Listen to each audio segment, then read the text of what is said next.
This is CNN Breaking News. Good morning, I'm Erica Hill. We do begin this hour with breaking news out of California. Paul Pelosi, the husband of Speaker Nancy Pelosi, is hospitalized, we've learned, after he was attacked inside their San Francisco home. CNN's Whitney Wild is joining us with some of these details. So this is just unfolding as we're learning some of these details, Whitney. But so far, what do we know and how is he doing? Well, Erica, this happened just a few hours ago, 2 a.m. Is according to the speaker's press people, Paul Pelosi was attacked within their San Francisco home early this morning. He's expected to make a full recovery. We have very few details at this point. Notably, though, the suspect is in custody. We are still collecting more information, Erica, but certainly this is a very disturbing case, and we'll keep on it. But right now, again, very few details. All we can tell you at this time is that Paul Pelosi was attacked early this morning in their San Francisco home. The speaker was not at home, Erica. So just confirming the speaker was not there. Is the speaker currently, I don't have her travel schedule in front of me, I'm not sure if you do either, but is she currently in Washington? I don't have her travel schedule. These are all details that we're working to collect this morning.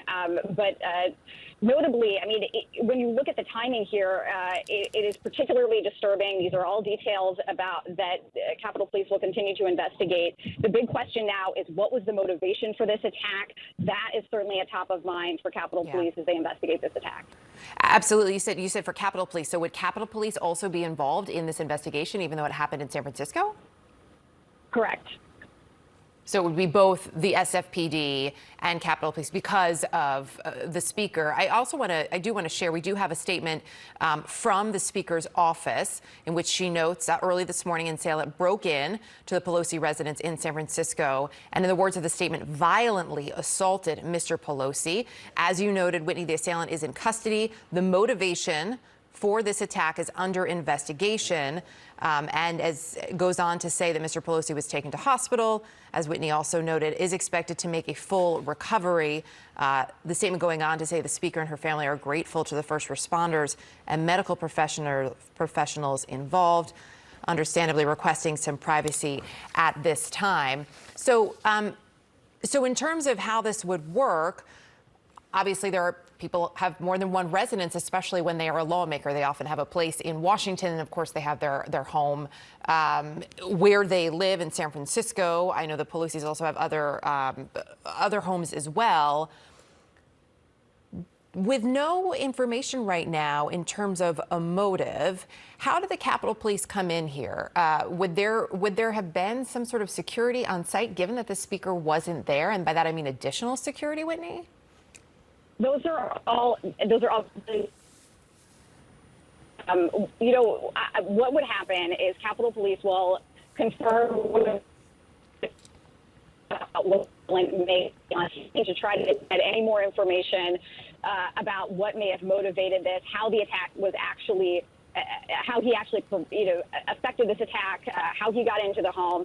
So they will check off all of the standard investigatory boxes. But further, Erica, the big question for Capitol Police is going to be what kind of other threats may face their other protectees. As we know, the speaker has a very robust security detail there with her constantly. And so the other question is going to be what kind of risk may this possibly pose for their other protectees? So a lot of questions for Capitol Police this morning. And notably, as we look at the broader threat landscape and look back to January 6th, Capitol Police opened field offices throughout the country. There is a field office in San Francisco.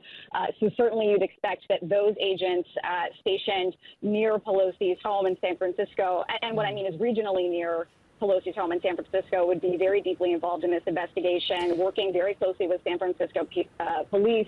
And we also, again, this is breaking news, so we're still collecting the details, but we will also reach out to the other law enforcement agencies, the FBI, for example, who may be involved, just to get a better sense of, again, what kind of possible threat this may pose for other protectees, or to confirm that this was simply random. The motivation here is really critical as they look forward to how the they're going to conduct the rest of the investigation, Erica. Yeah, it certainly will be. And you bring up such a great point there that this field offices were opened around the country, but that specifically there is one in the San Francisco area, which would obviously make it very easy for the Capitol Police to be fully in and involved on this investigation almost from the moment it began, given that proximity. Whitney, stay with us. I also want to bring in Nia Malika Henderson. Nia Malika, as we're looking at this, as Whitney just pointed out, one of the things the Capitol Police will likely be looking into is, were there threats? We don't know. It's important to note, we don't know of a specific threat to Paul Pelosi, to the Speaker, to their San Francisco home. Again, this is breaking news, so we are rolling this as we get more information. But important to note, at this hour, we do not know of a specific threat. But the fact that there has been heightened concern for lawmakers, as we know, that, as Whitney pointed out, the Capitol Police could be looking into any potential threats which may have been received for protectees. This really puts into sharp focus the climate in which we live now. Let's think about what Susan Collins said earlier this month. The senator from Maine said she would not be surprised if a senator or House member was killed.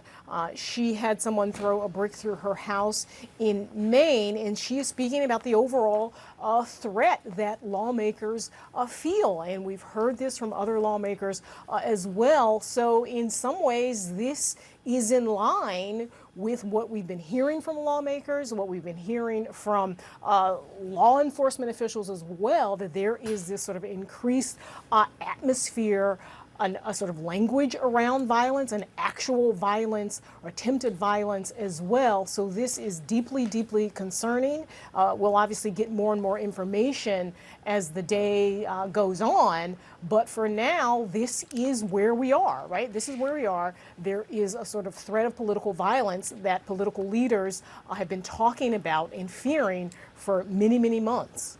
And for really, Nia, like if we go back years even, I mean, let's remember what was happening in the wake of the election in 2020. Right. The incidents that we saw in airports where different lawmakers were being approached in airports or when they were home, trying to speak with their constituents or maybe on their way to something by people who were frustrated and actually downright angry with them because they didn't agree with statements they had made or what they had planned to do in terms of certifying the election. Those are all very real moments that have been adding up. That's right. And listen, this has certainly been put on steroids over the last few years, certainly in the wake of Donald Trump's rhetoric, in the wake of what we saw in January 6th. A big example of political violence, attempted violence, violent language, threats of violence, hang Mike Pence, ideas about bringing Nancy Pelosi out of her office and doing God knows what to her.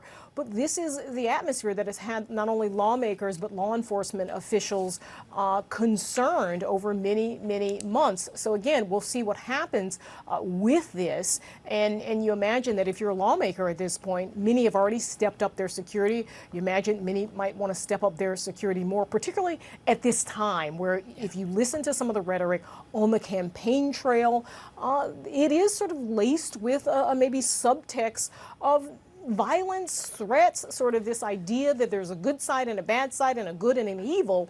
And, you know, that kind of language falls on the wrong ears, and this is the kind of thing that might end up happening. Yeah, laced with violence are sometimes outright references to violence, and very much a you're with us or you're against us. Nia Malika, Whitney Wild, appreciate it. We will continue to check in and continue to follow this story as we learn more details, so definitely stay with us throughout the day for that.